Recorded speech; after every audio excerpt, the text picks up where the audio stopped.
It's a ham radio. The Cadillac of ham radios.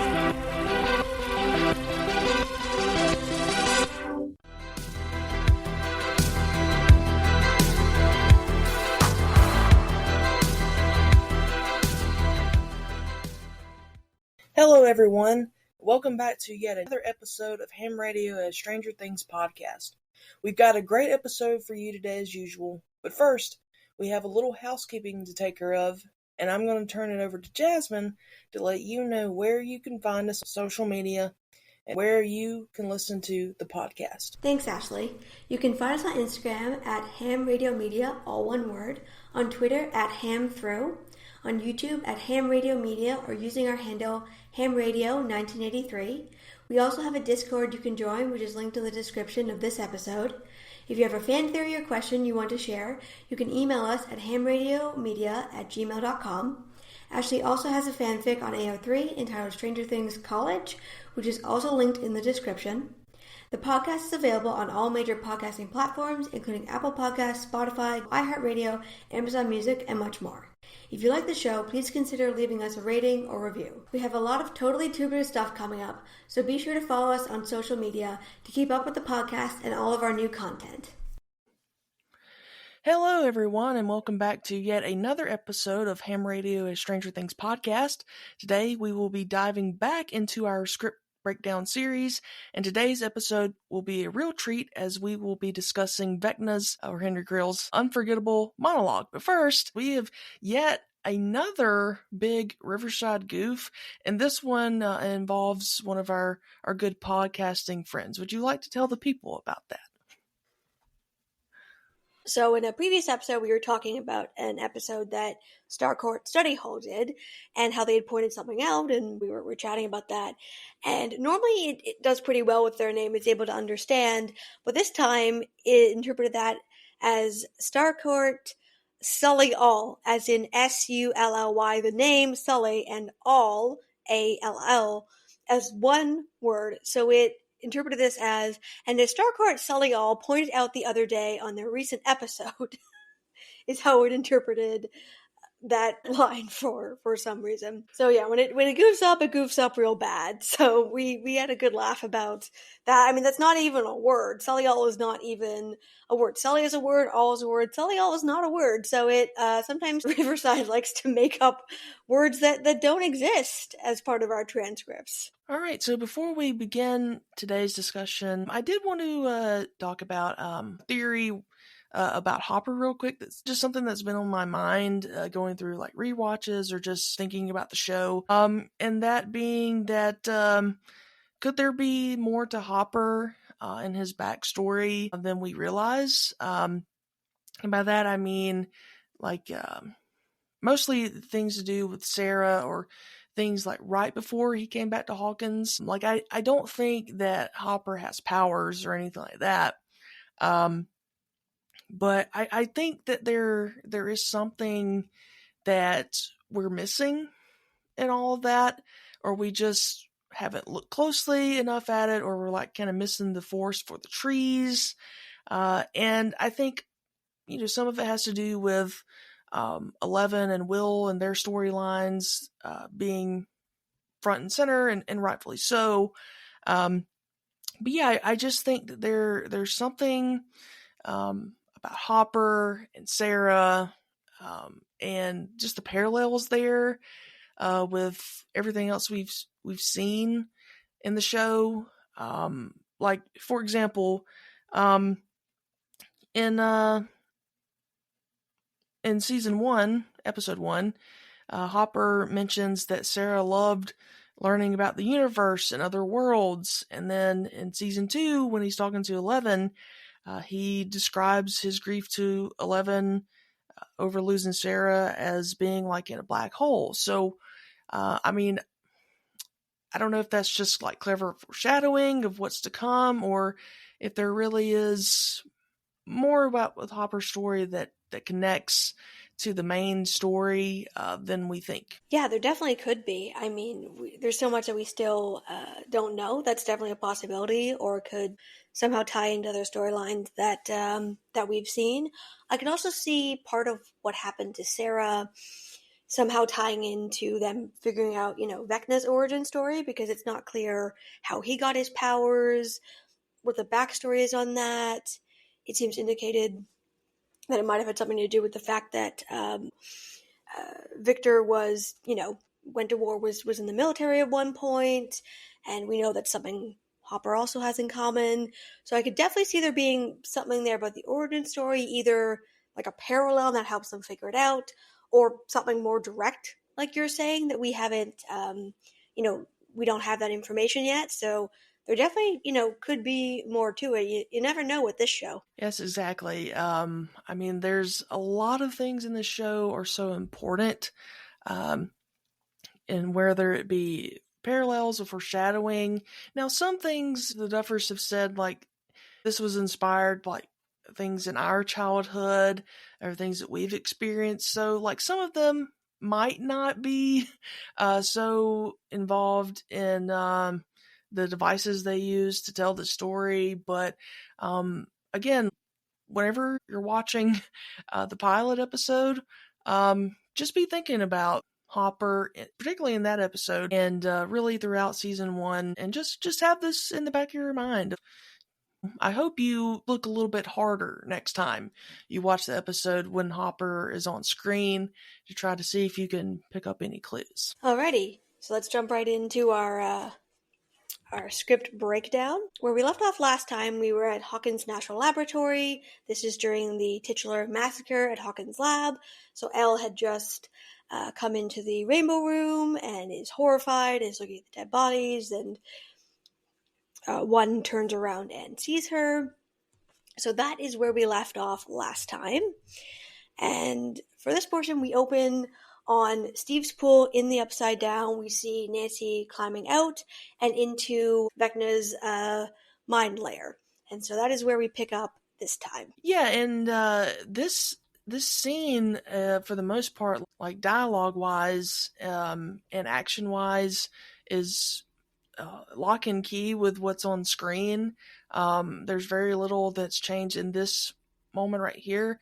I know we talked about this in a few episodes back, a little bit about Vecna's line here to Nancy about visiting old blind dumb Victor, and again, I want to know, like, how did he know that? Because the only thing we know about Penhurst was from season 1, and that it's supposed to be in another county.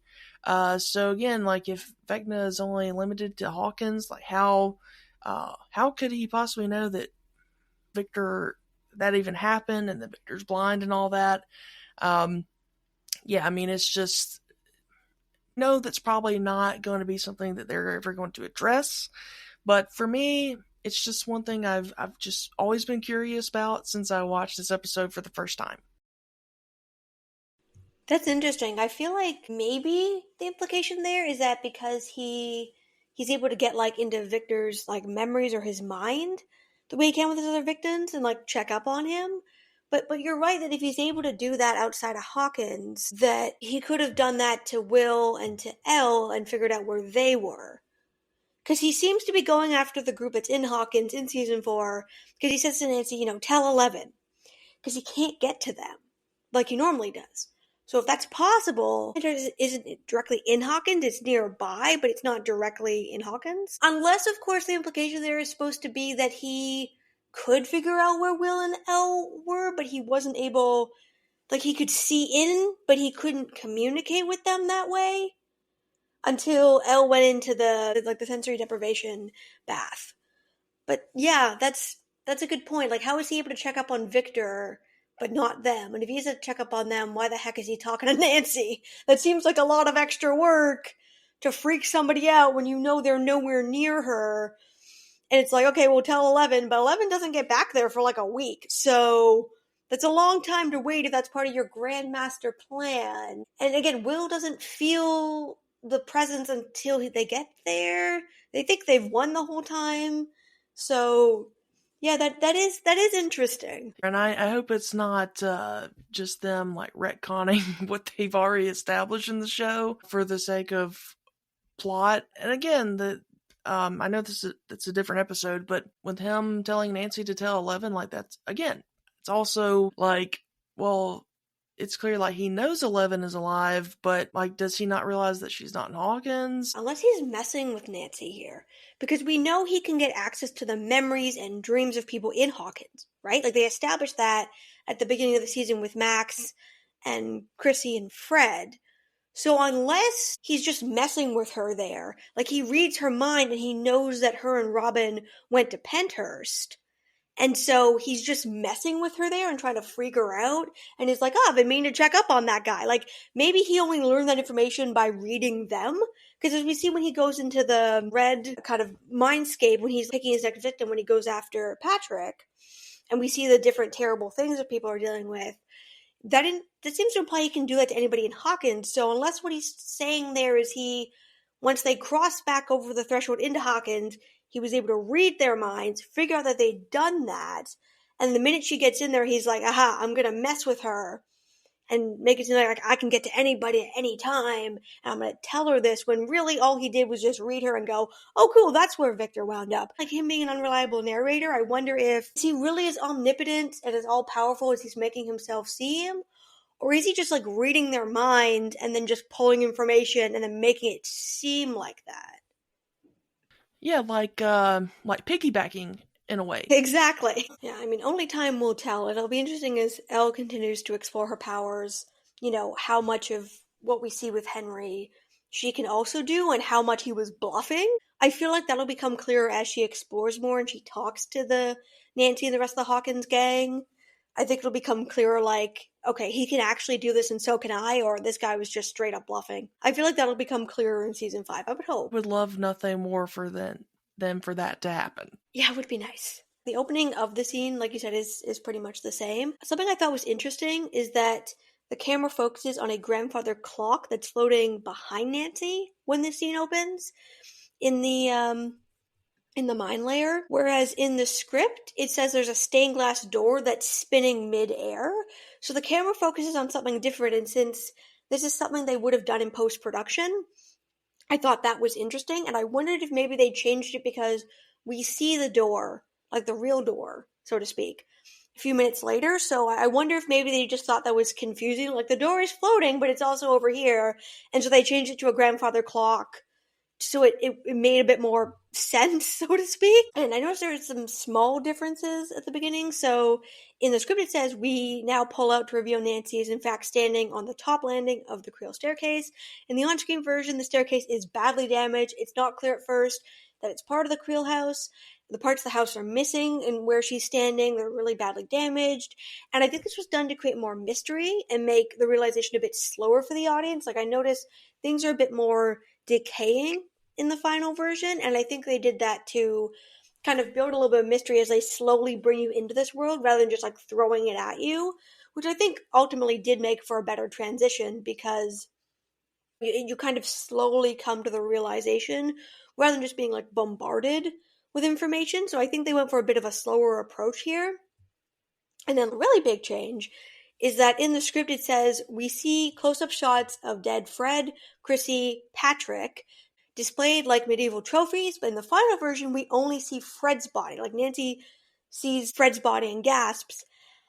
And there's a few things here. This could be for budget reasons, or it could be that their bodies are somewhere else, or they wanted to add more mystery to it.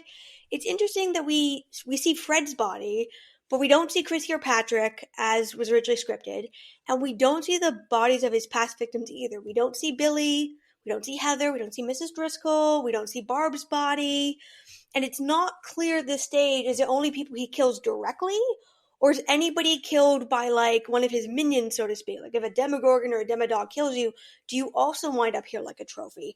Since they changed that, that's not clear, and I don't know if the implication is supposed to be that those bodies are somewhere else in the mine layer. And again, like, this could have been for budgetary reasons, or there could be something more to this, and I think there's a lot of stuff in both the Upside Down, as we see it in Season 4, and the mine layer, and the mindscape and everything, where it easily could be one or the other. It could be, we did this for budgetary reasons, we're getting to this in Season 5, Or it could be we wanted to leave a little bit of mystery here. This is something we're going to explore later. So I thought that was really interesting. Yeah, the only thing that I can really think of, only Fred's body is there when Nancy is in there, is because maybe Vecna is trying to mess with her or scare her and be like, hey, look, here's your friend. Because we know that when Max was in there in episode 4, both Fred and Chrissy were there. So it's either that or maybe again budgetary things, but we do know that Patrick's not in there at all, or at least he cannot be seen. As for Vecna's other victims, including I would say even the lab children and the lab employees and his family, I don't know why we don't see their bodies in there as well. Again, could also be budgetary. But I also thought about the fact that you can, if you just hear the audio of when you're in Vecna's mindscape, you can hear screaming and wailing in there. Like it's not, it doesn't seem like it's part of a soundtrack or anything like that. It seems like it really is there. And so I wonder if like they're there, but we just can't see them. And maybe they did that on purpose so that we could hear the screaming and all that, which again, in and of itself is terrible. It's absolutely horrifying. But yeah, I have no idea. Like the blood looks real and all that, but I don't know. It'd be interesting, to know why they're not there. Yeah, I wonder too, and I think you've got made a good point there that, they zoom in on Fred and they focus on that to really freak Nancy out and like throw her off her game. Like we start with Barb and then we go to Fred. And so his approach is, okay, I'm going to show this stuff I know is going to really upset you and scare you. And then I'm going to show you my story and like put you off guard. So, I mean, I think it was obviously an effective strategy for him. So I wonder if maybe that's why they changed it when they went to film this. They're like, you know what, we could show everybody, but she wasn't close to Chrissy or Patrick, so showing her those bodies isn't gonna really do much. Or maybe he learned from Max. We know he can manipulate things in this realm. So maybe he's like, you know what, I feel like this would be more effective if I just, showed her dead friends. Like, I'm just gonna focus on that. That's gonna be more effective. Because he seems to learn every time he does this what's going to be most effective. Although surprisingly, he never seems to learn with 11. That seems to be a huge blind spot for him and for Brenner. They seem to learn from every other thing they do, except for 11. They seem to think she's going to respond the way she did when she was like 7. I wonder if it was just more him changing his strategy. I also wonder, in terms of budget, in terms of what they would have had to have filmed, with the number of kills he's had, I feel like it would have gotten into kind of a killing field kind of vibe where you turned around and there's just so many bodies. So I wonder if they decided to focus on this. Ace was more impactful for Nancy in his strategy, but also, do we need to take the time to turn the camera around and film something? I mean, he killed the people. So, you know what I mean? Like, I wonder if it was more just, let's make this scene as impactful as possible, or he was just trying to scare her as much as possible and freak her out. Or if it was more of a, do we really need to show all the people we killed because we know we killed them? So I think it could be a few different things. And the other thing I'll say about this opening sequence is the transition to Henry's memory is different. So in the script, the front door to the house is open and the walls form around Nancy. But in the final version, we zoom in on the closed front door and we see Victor Creel open the door and the memory goes from there. And so the house is fully formed when we pan back and see Nancy. And so I feel like they might have done this because it made for a better transition in post-production or was perhaps less expensive to film. I noticed that the way the transitions are described in the script, it's more like how when 11 is in the void, where things like form around her, like the smoky thing or the water thing. And so it seems like they were going for a similar vibe. And I wonder if they changed that to be more solid because Nancy doesn't have powers. So I wonder if they were trying to denote these are two different things. One is her having powers and being into this void, and the other is Vecna has pulled her into this. He's in total control of this entire environment. He's putting her into a memory, and so it's going to look different. I also feel like it was probably less expensive to film it that way because they could just have Natalia Dyer stand on that set rather than having to like reform everything with special effects every single time they transition. I wonder if they looked at that in post-production and went, no, we're going to have to redo this every few minutes as we progress through this. Why don't we just have her stand there? Yeah, that's a good point. I mean, it would make more sense versus taking that much time and with the budget and everything to do that. And also, I think by the way they did it in the final version, it just looks way more authentic than like it being so totally obvious that they did all of it with CGI. So I like the way they ended up shooting it and doing it in post for the on-screen version. Same. I think it's a lot stronger. All right. So from there, once Nancy is in Vecna's flashback, we get from his POV this time of him and his family moving into the Creel house.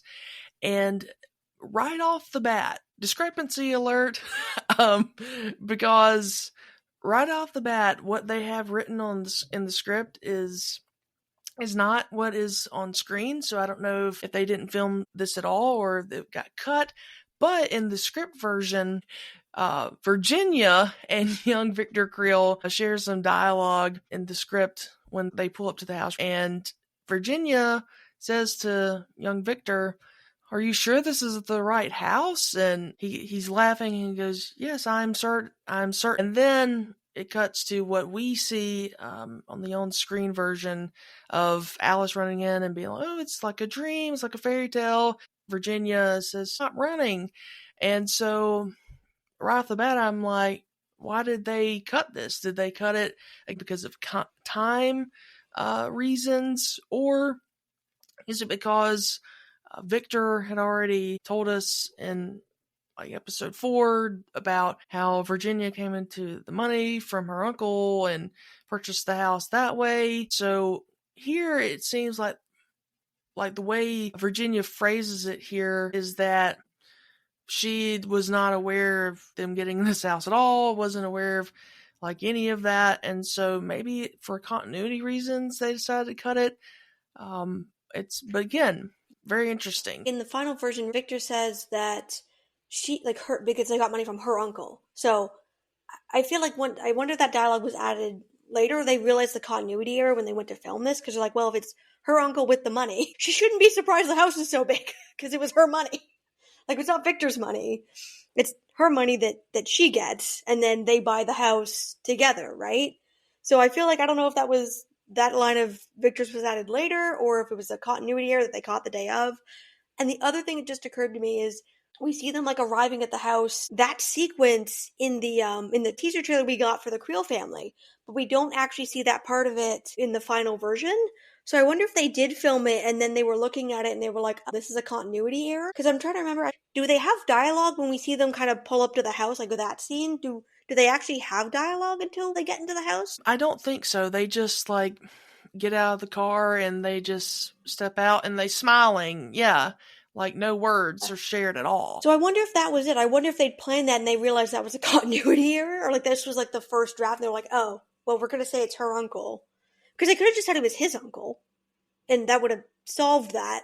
But I don't know, maybe that's going to come back to or something about it being her money. And I don't know. Yeah, and another thing, like whenever they get inside the house after Virginia tells Alice to stop running, and this is also in the on-screen version as well, but I just wanted to bring this up real quick, about when Alice makes the comment, "It's so big," and we don't know where the Creel family moved to Hawkins from, but by her comment there, it makes me wonder, like, what type of house were they living in before? Because yes, the Creel house is a very big house, but I just wonder, like, what kind of house did they live in before? Because the way Alice says it, and I know she's a child, but the way she's saying, "Oh, it's so big," it's like you would have thought they moved into like a 10-story mansion or something. So again, like it makes me wonder, like, did they move in from the city and lived in like a small apartment or a smaller house or something? That's the vibe it gives me too. Like, it gives me small apartment vibe. And that this is like having a big 2 or 3 story house is like a huge change. And then after that, we zoom into, as the script calls, a miserable young Henry, and it's exactly like we saw in episode 4. Which I will say, I wish they had not like kept that in on episode 4 or episode 7, because I don't know, it just felt like kind of redundant to me. But anyway, they did it. Something I found was interesting is when they zoom in on Henry here, he looks clearly miserable. But when they show the footage of them standing by the car, him and Alice are both smiling like they're genuinely excited to be there. And so at first I thought that seems like a bit of a continuity error, but then I was like, oh, I wonder if Henry's just smiling because he knows it's what they want him to do. Like, in front of them, he's putting on this front that he clearly does very well, and the minute they're not looking, he's showing his real emotion. Yeah, and it's just so sad too when you think about, like, neither Victor nor Virginia ever address him during this scene. Virginia only addresses Alice, well, hey, stop running, and none of them notice Henry's just back here looking so unhappy. Not one of them goes up to him like, hey, Henry, new house, yay. And so yeah, like, part of me does kind of feel kind of bad for this child. I mean, I wouldn't go that far. They moved to a really big Victorian mansion in the country. Like, you see how nice that house is? I don't feel bad for him. Like, that's a Victorian mansion none of us could ever afford. I mean, they're moved from what was clearly a smaller place to a mansion in the country that's clearly in beautiful condition with beautiful things. And I mean, I guess moving is difficult, but most kids would be pretty excited about that. I don't really feel too bad for the kid, especially since, like, if he was really unhappy, if he'd shown that earlier, I feel like his parents would have done something to comfort him, because we see indications of that the way Victor talks about him. So I feel like if you want to be comforted, Henry, stop putting on a front. People know how you really feel, so they can comfort you. It's hard to expect people to comfort you when you're smiling and smiling and smiling until they look away. Yeah, and I wish we had gotten a little bit more interaction with him and the parents, so that at least you could say, yeah, like, they were terrible to him. I mean, there could be something in season 5, I don't know, but yeah, again, I just I found it just very interesting that they don't address him or anything like that. You don't even know the kid's name at that point. I just find it very interesting that we don't even hear him speak, which, again, very interesting. Yeah, for sure. And I love the overlap and the transitions here between the memory where Nancy is and where one is speaking to 11 at the lab. When I first watched this scene, I was a bit confused because there's a voiceover where one is saying, I didn't fit in with the other children. And there's that transition point when it cuts back to the Rainbow Room and you realize one is saying this to 11, and that is happening in that timeline. And then Nancy's in the memory and is not hearing any of the voiceover. She's just seeing the memory in which Henry does not speak. But I had this moment when I first watched it where I was like really confused for a moment, because the voiceover is going on about how, like, I just didn't fit in, and I know you understand me, and I'm looking at this going, Nancy's been Little Miss Popular for years now. What is he talking about? Because at first I thought he was talking, like, the voiceover was coming from Vecna in the present, and he was talking to her, and I was like, what the heck are you on about, buddy? You clearly know what's happened to her. You clearly know she's popular. What is this? And then they cut back to the Rainbow Room, and I was like, oh, he's saying this to 11. Of course that makes sense. 11 understands what he's saying. But I did have a moment the first time I watched this where I was like, what are you talking about? Yeah, that's exactly what I thought at first when I first saw it too. It was like, is he, like, speaking in his, like, human voice or something now to Nancy?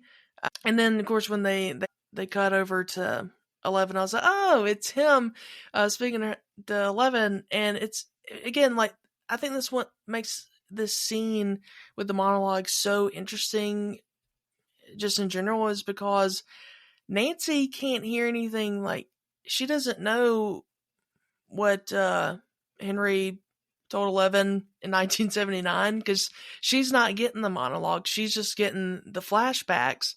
But 11 isn't getting the flashbacks. She's just getting what he's telling her.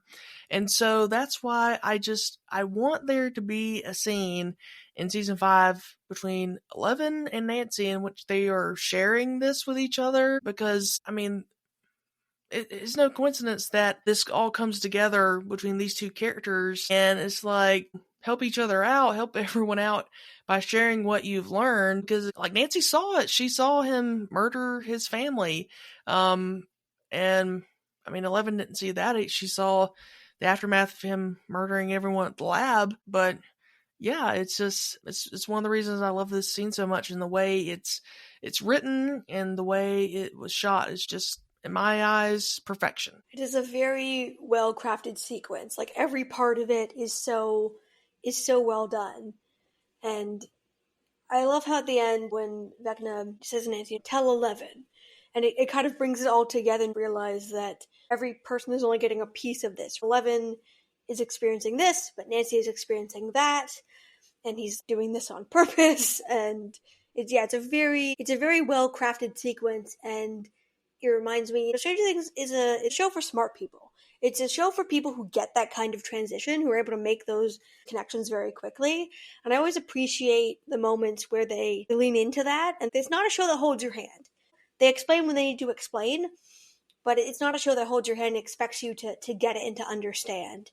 And the sequence is just so well done. And from there, one continues to talk to 11. So we're now with him and 11 in the Rainbow Room in that memory. And he gives his whole spiel about how everyone said he was broken, and that his parents thought a change of scenery might do him good, so they moved to Hawkins, and that it might cure him, but that was absurd, as if the world would be any different here.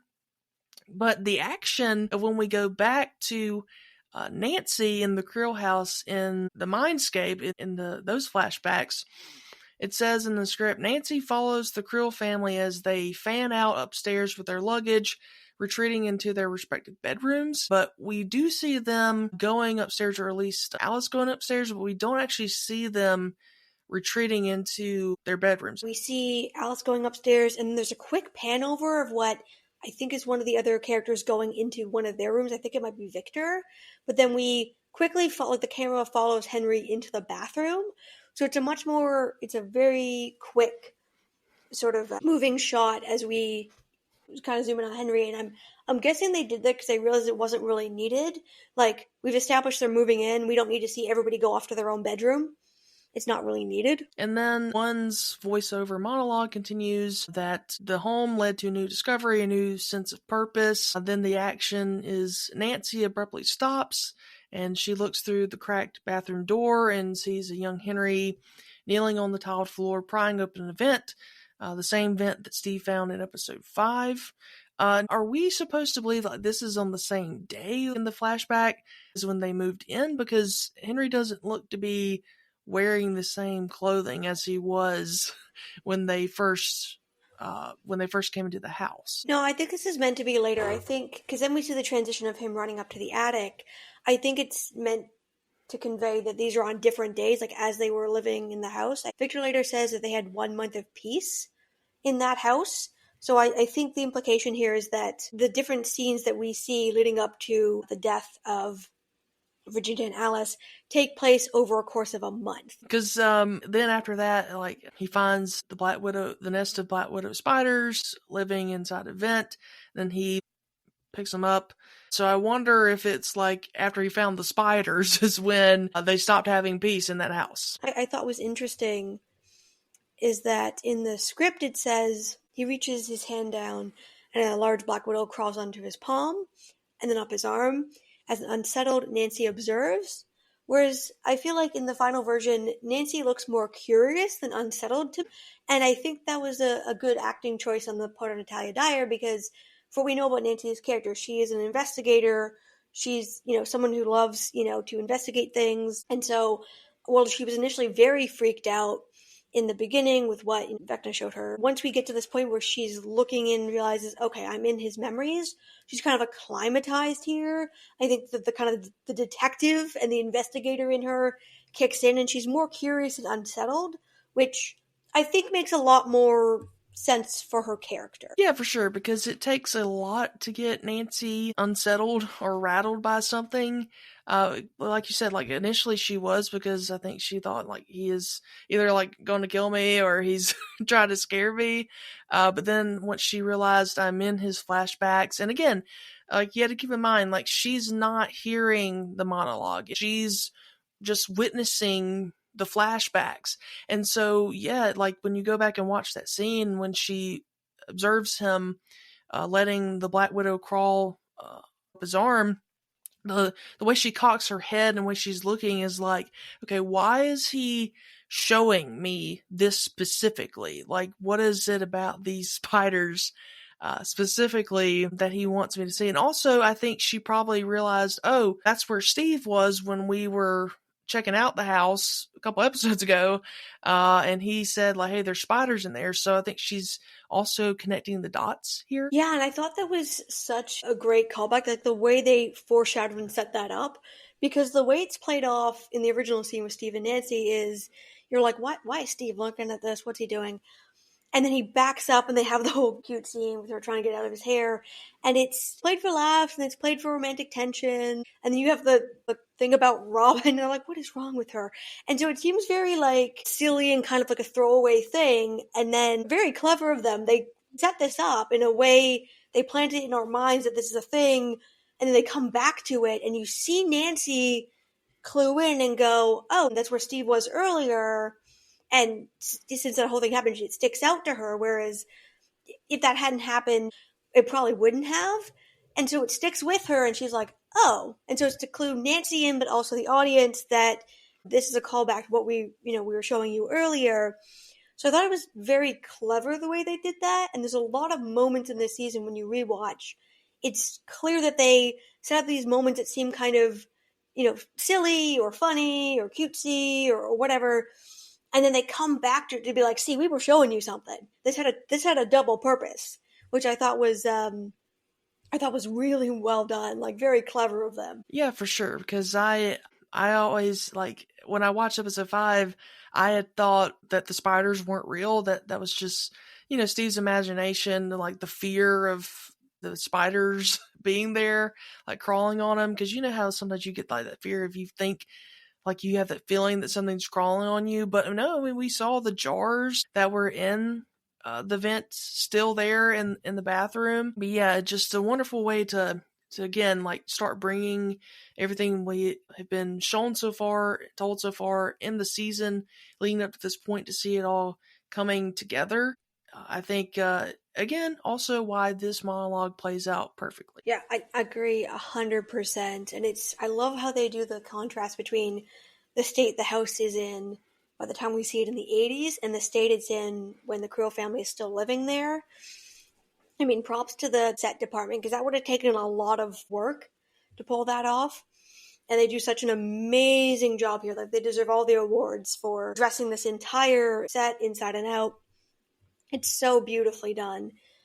And I mean, from the beginning of this show, back from season 1, the sets have always been incredible. And they work so hard to make them, period specific. And they take a level of care with it, which I think you rarely see. And so visually, season 4 was just absolutely stunning. And I think everything with the Creel House is probably the best example of that. You can just see how much time and energy they put into it, similar to how they did the mall in season 3. And something else I noticed is that they switch back and forth between the memories that Nancy is in and the Rainbow Room more frequently in the final version than they do in the script, which I think makes this sequence a lot more impactful. And I'm guessing that is probably something they decided to do once they saw what Jamie Campbell Bower was capable of, like once they started filming with him. Because he is so good during this monologue, it would be a crime to waste his talents off camera. Because in the script, they do switch back and forth to the Rainbow Room, but not as often. And so I feel like they had him deliver this monologue in one go with 11. because we've got both Millie Bobby Brown and the younger actors playing her here. And I feel like they went and filmed that, and they're like, this is so great. And instead of just having part of it be off camera, they switch back quite frequently, which is it just makes it so all the more eerie and chilling. And they definitely made the right call, because you're getting all the information you need, but it's this really sleek transition between the past and the present. And I think it's a great example is that when an actor gives you something amazing, you run with it, and they definitely did in this sequence. Yeah, for sure, because like the entire thing like we've read so far has been voiceover from one. And jumping down just a little bit to talk about that, but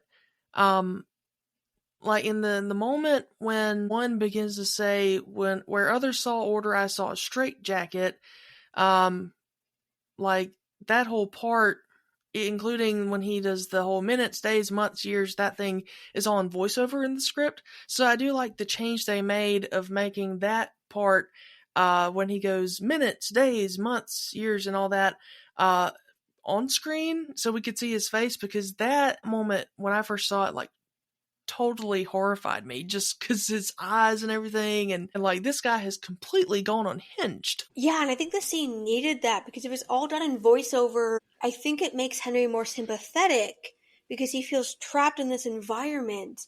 But because you cut to the past where he's talking to 11, you see him kind of go mad in real time. You know, he's bugging out to the point that 11's staring at him being like, what the heck? And as he's saying the monologue, it gets more and more horrifying, and you can start to kind of anticipate where he's going with this.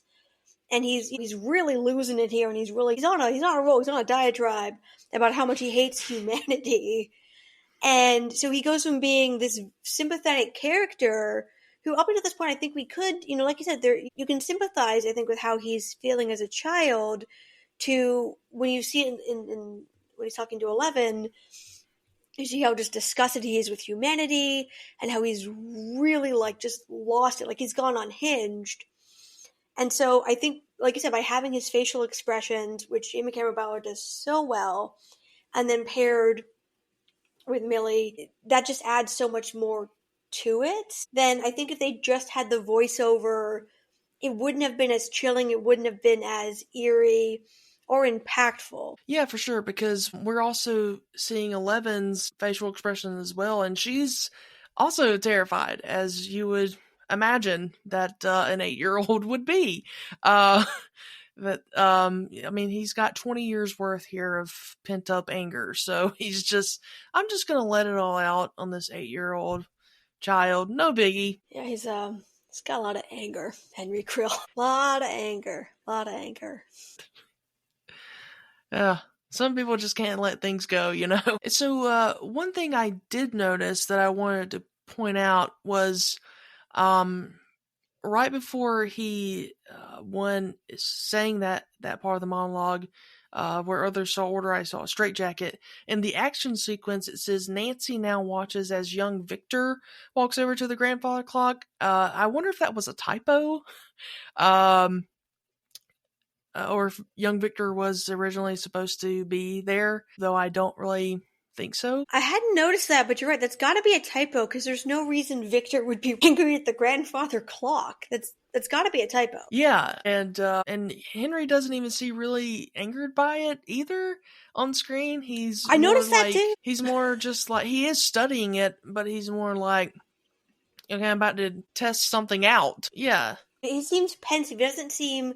I think what they're trying to convey in the script is that he's angry at like the passage of time and the lack of control and humanity, whereas I feel like in the final version he just looks pensive, and then he does the thing, which I think makes more sense, because I feel like it wouldn't have been as impactful, because I feel like it would have, because he's still a child, I feel like it would have come across as him throwing a tantrum at this clock, which isn't scary at all. Kids get mad at random objects all the time.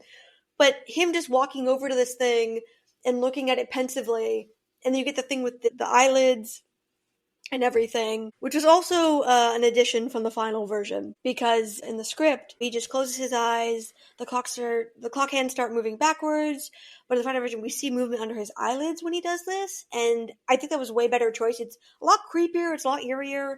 You can see, like, it denotes that this is what happens when he does this. And I think it will also make it easier to spot if he does this again or if another character like 11 does this in the future. Because we see him do it there with the clock, and then we also see him do it when he kills his mother. And originally he was just supposed to close his eyes and do this, which, again, not as scary. And also, in terms of foreshadowing, now that they've shown us visually this is what happens when he does this, if it comes up again, it'll immediately signal the audience, where if someone just standing there with their eyes closed is not going to signal us in the same way. Yeah, and I think, too, they're also using this as an opportunity to drop subtle hints to the audience that, hey, like, there's something about this kid. Like, hint, hint, go see 11 and what she does when she's searching for people, and also Will in season 2 when he was possessed by the mind flayer. And then as he's doing that with the clock, it says as the clock begins to chime. I don't think we actually heard the clock chime. I mean, there was a chime there, but I just thought that was a part of the Philip Glass score that was going on here. Yeah, I noticed that too. Then the script, it says he focuses on the clock, his eyes closed, and the clock stops ticking, and that's underlined. And then it says the clock begins to wind backwards, those second and minute hands reversing faster and faster. He says, I could make my own rules, as the clock begins to chime, and chime is in all caps. Whereas in the final version, that doesn't happen. He looks at the clock, does the eye thing, the hands start moving backwards. They don't stop first, they just keep going. And there's chimes, but it's not like this happened and it chimed. It's more background noise, so it's not clear if it's part of the clock or, like you said, part of the background music. And I think what they were trying to do is, when you hear the chimes later on when he's like killing people, I think they were trying to link those two things. I wonder if that was cut because he doesn't actually kill anybody here. Like, he's making the clock hands move, which implies he's reversing time, or, manipulating time here, but he's not actually killing or maiming anybody, and that seems to happen later on when he does that. So I wonder if maybe they were trying to show the evolution. They were just like, well, it doesn't really make much sense. And also, like, if it's only going back by minutes, it may not have even affected anybody else around him if he's only gone back a few minutes. Yeah, and also, like, I don't know what he was really attempting to do there with the clock, other than just to see if, like, he could make the hands on the clock move, or he just really thought he really could reverse time there. But it could be also a nod to us, the audience, letting us know, like, this is why the grandfather clock swirls around in his mindscape, and why he's able to present it to people when he has them in a trance is because he, like, I guess, literally consumed that grandfather clock in that moment. Yeah, and you know what I just realized is interesting? The other characters mock Steve for not being as smart as the rest of them, but the things he finds in the Creel house that he deliberately points out to them, like, they mock his comment about him being a clockmaker, but the two things Steve points out and finds and looks at are the things that actually wind up being important. It's the clock and the spiders. So everyone's making fun of him, but I just realized that. I'm like, I don't know if they were just trying to misdirect us, being like, this is silly, because it was Steve's idea. But in reality, Steve's actually onto something here. And I don't know if they were just trying to deliberately misdirect us, because I don't know, this whole thing about Steve not being as bright as the rest of them, I was like, I bought that in the earlier seasons, but by the time they do that in season 3, and same thing, like with the carousel, like the carousel little horse ride in the mall, like, he recognizes it, and, like, someone's mocking him for it, but he was right about that too. So I don't know if they're just deliberately trying to misdirect us, or if everyone's just stuck on that, like, he's a dumb jock thing, and for people claiming to be so much smarter than him, have not evolved past that, which is interesting, considering that Dustin gives him a whole speech in season 3 about how he needs to move beyond stupid, like, high school stereotypes with Robin. And then he does, but it's now occurring to me, it doesn't feel like the other characters have, because they keep making comments like that. But he was right. Like, those two things were very important. And Vecna doesn't make clocks, but he does kind of fashion himself a clockmaker in the sense of, like, manipulating time. More of a clock master, I guess? Yeah, I mean, I think that Steve probably asked one of the more important questions, not only of season 4, but perhaps this whole series, in which he asked, why is this guy obsessed with clocks? I think it's a very important question. Even now, knowing what we know now from the ending of season 4, I think it's still a very relevant question to ask. Like, why is he obsessed with clocks? In this house. that's Stephen asked that, but I'm asking that. Also, why is Vecna, Henry, whatever you want to call him, so obsessed with the grill house, even though he supposedly hated it so much? Yeah, like, what is the obsession? Like, Dustin's like, oh, I think you cracked it, but, like, he kind of did, because it's like, what is the obsession with this guy and the clocks? And like you said, when he's monologuing to 11, and the memories he's showing Nancy, this guy is monologuing and showing her stuff about how much he frickin' hated this town. He hated that they moved there. He didn't want to be there. Just how much he hates it. And yet, when he gets sent to the Upside Down and he can remake his mindscape and his mind layer and everything in whatever image he wants to, he could have done his old whatever they were living before, the apartment, wherever they were. He could have done that. He could have, I don't know, made a fair in there, a carnival. He could have done anything he wanted. He could put on a riverboat. Like, it's his mind thing. So he can do whatever he wants. And yet he picks the place he supposedly hated and makes it all about the door and the clock and the spiders. Clearly he's very into spiders. But he could have made a spider web. Like, he could have done anything in there. And also, like, if he hates Hawkins so much, why does the Upside Down look like Hawkins? Because we thought prior to season 4 that that's just kind of how it was, but then we learned that it looked nothing like that when he got down there. And for some reason, he remakes it, or I don't know, maybe it did continue to look like that until Will got down there. It's not entirely clear when that happened, but, like, also he clearly has control over this space, so he could have changed that. Like, let's say something with Will did set it off. Well, he could have changed that. So, yeah, like, he claims to hate this stuff so much, hates his town, hates his house, and yet that's what it all looks like, and he's clearly doing that, or at least not stopping it, and he's picking it, and then he's hanging out in the attic, and when we see him the Upside Down, I'm like, for a guy who freaking hates this thing, you seem to be hanging out there a lot. Yeah, for sure. And, in episode 9, after Max's heart stops and she clinically dies for a minute, we see the clock spinning and ticking there. And that was the clock that was in the Upside Down version of the Creel House. And when they were doing all the promo for season 4, and they had that teaser trailer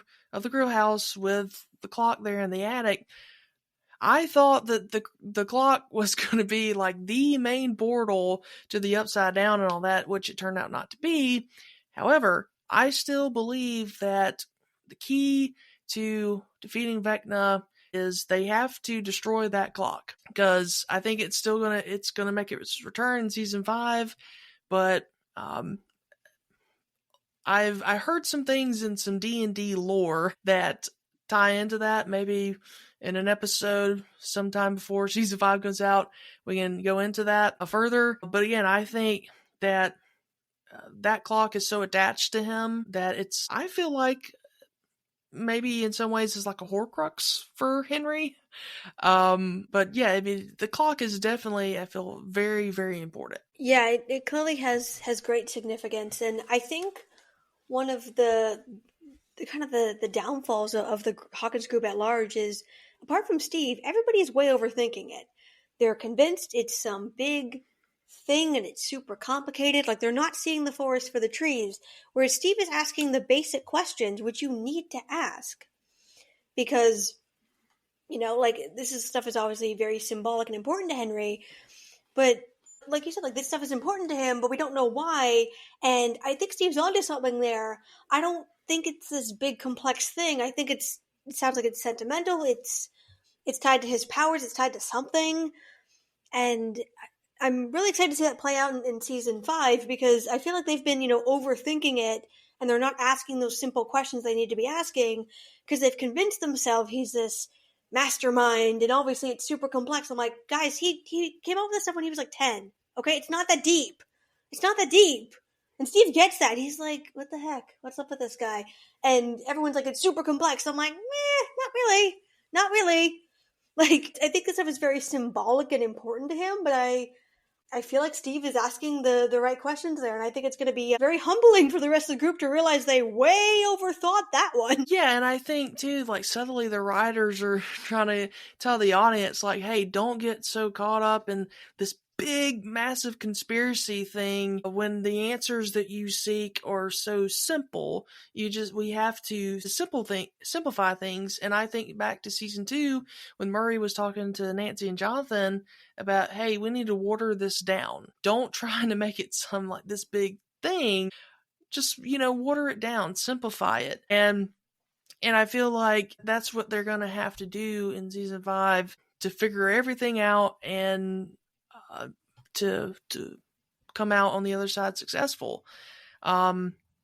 Because, like, again, Vecna is going out of his way to make things very complex. And, I mean, everything hasn't really gone exactly according to his plan, despite what he wants to believe. Like, again, just follow Steve's lead here and just be like, okay, why is he obsessed with clocks? Why is he obsessed with spiders? Why is he obsessed with this house? Those sorts of things to try to figure out Henry's profile, right? And then we get to the scene in Henry's memory when Nancy sees him torturing the rabbit. And in the voiceover here, one talks about how, as he practiced, he found he could do more than he possibly imagined. And he says something very interesting here in the script. I could reach into others, into their minds, their memories. He doesn't exactly say it like that on screen, does he? So I skipped this part because I didn't want to see the rabbit die. So I think he says the part at the end where he says into their minds, into their memories, but you'd have to double check that one because I cannot rewatch that scene. Poor Bunny.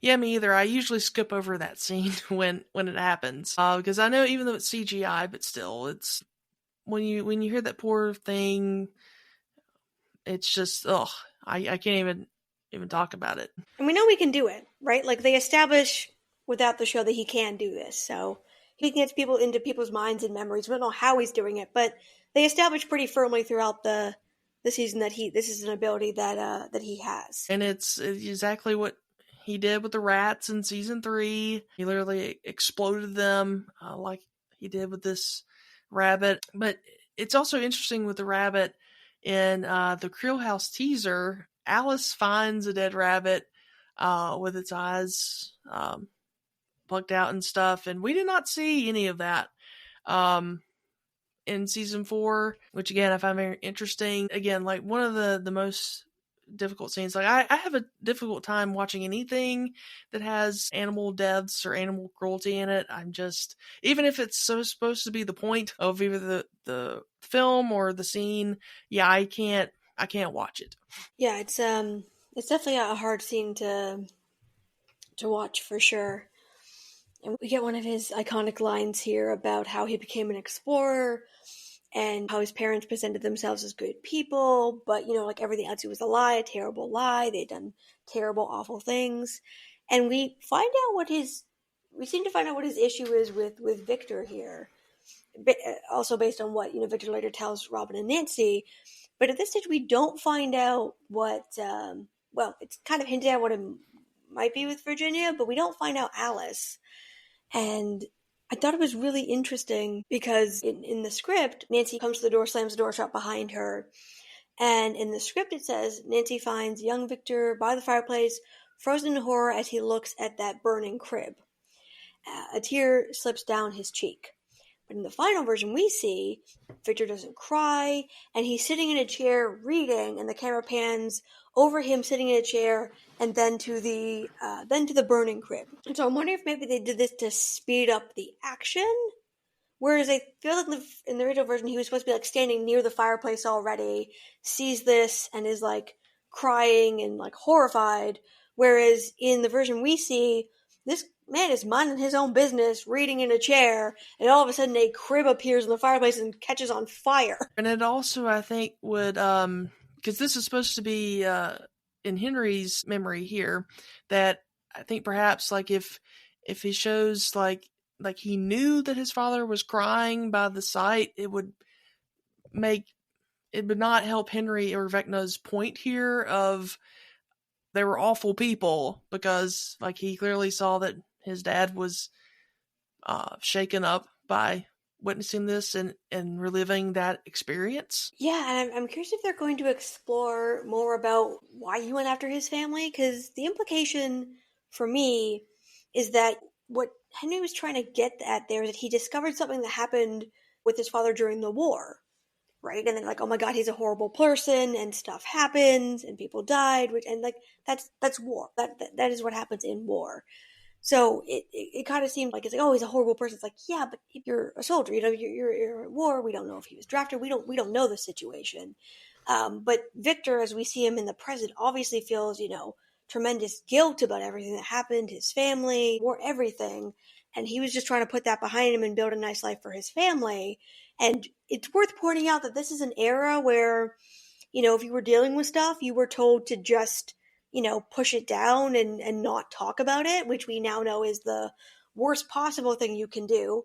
Or you were told to take it out on your family, which we don't see Victor doing. He clearly did his best to try to deal with what had happened and make a nice life for his family. So I think it's important to remember that, like, as we find out more about Henry's family, that, it wasn't like it is today where you're told to talk about that stuff. We have resources and support for people. And same with like what we find out about Virginia later. They did not have the kind of supports and options that we do today. And that's our show. If you like what you heard today, be sure to subscribe and tell your friends. Our theme music is provided by Neon Knights. Thank you for listening to this episode of Ham Radio, a Stranger Things podcast. Please join us next time, same dial, same time. Over and out.